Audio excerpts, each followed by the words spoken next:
Hi everyone, welcome to another edition of the book review vlog. Today I'm going to review the book Joyland by Stephen King. This is a unique Stephen King novel because although it has kind of scary aspects and kind of things that are related to the horror genre, if you look for it in your local library, it will not be under the normal like Stephen King adult fiction section. I know because I had trouble finding it. What it will be under is the mysteries section. If your library is divided that way, as my library is, they have a subgroup of mysteries, and this is where this book is located. Because, like his novel The Colorado Kid, this is written under the hard case crimes genre or publication. So this novel is more of a mystery than a scary novel. I keep saying movie, but I don't mean novel or whatever. Anyway, let's get started. While I become tongue-tied. The main character of this book is a boy named Devin Jones, and he is a college student attending the University of New Hampshire, and he's kind of a poor student or a working class student where he does get grants and work study programs where that help him along. And so the summer is coming up and he's looking for a job and looking for money. So he's approached to help run a carnival in North Carolina called Joyland. And he does sign up to do it, and so he goes down to North Carolina and becomes a helper. He does basically everything there.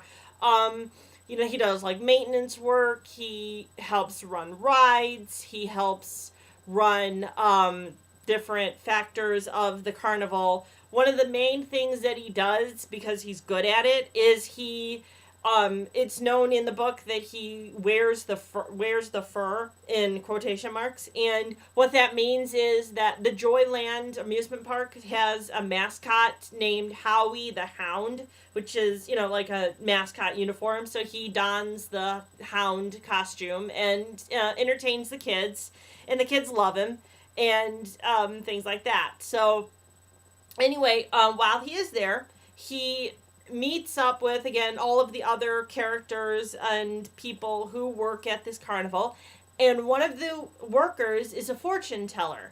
And initially he's saying, okay, this is bogus, this doesn't make any sense, but the woman stops him and says that he'll come across a girl in a hat and a boy and his dog.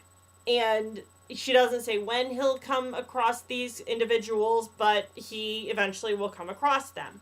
And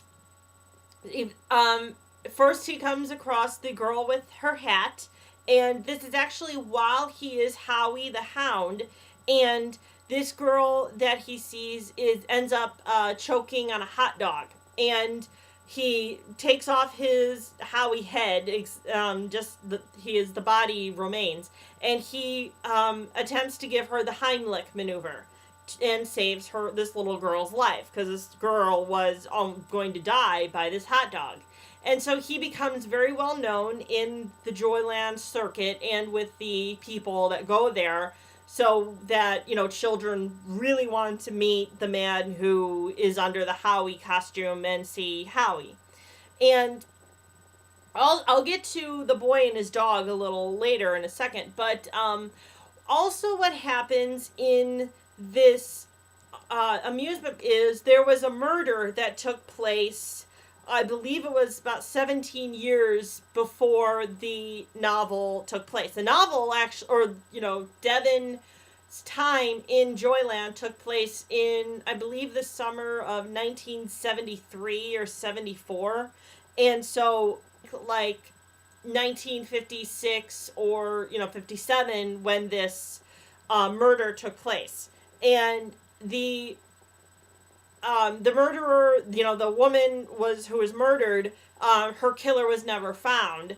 And so it was, and she ended up dying on an amusement park ride, or that's how she got killed, was on an amusement park ride. And she didn't die because of the park ride, she was stabbed, but you don't know who this woman's killer was. So Devin, while on the amusement park ride that um, this woman died on, he sees her. He sees like her ghost and sees that, this maybe he can help solve this woman's mystery of who killed this woman. And eventually he meets the boy with his dog, and it turns out that it's a young boy named Mike, and Mike has a disabling disability. It's like cystic fibrosis, or it's like muscular dystrophy or something like that, where it's debilitating.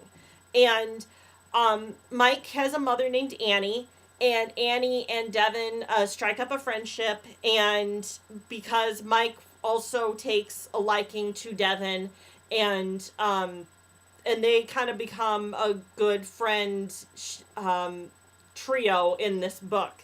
And Mike also helps Devin solve the case of who killed this girl, and I won't tell you that because, again, I want you to read the book, but Mike also goes on the ride with Devin, and Mike also sees the woman. So Mike is related to the killing in a way that, again, like Devin, he also sees the woman's ghost. And so he becomes involved in solving her murder. So again, I won't tell you what happens because I want you to read the book.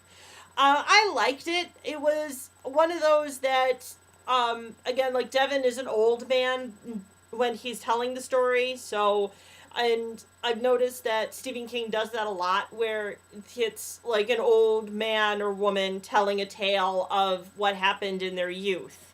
And I was thinking maybe it's not exactly like autobiographical, probably in any way, but Devin is maybe around King's age, because knowing a little bit about Stephen King, 1970, he went into college, or he graduated from college in 1970, so King is a little older than Devin. I'm sorry, I just realized that.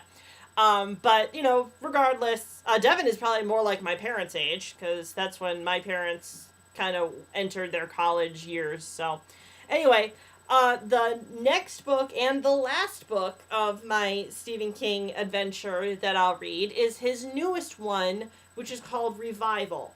And that's what I will review next. And I bid you all farewell and happy reading.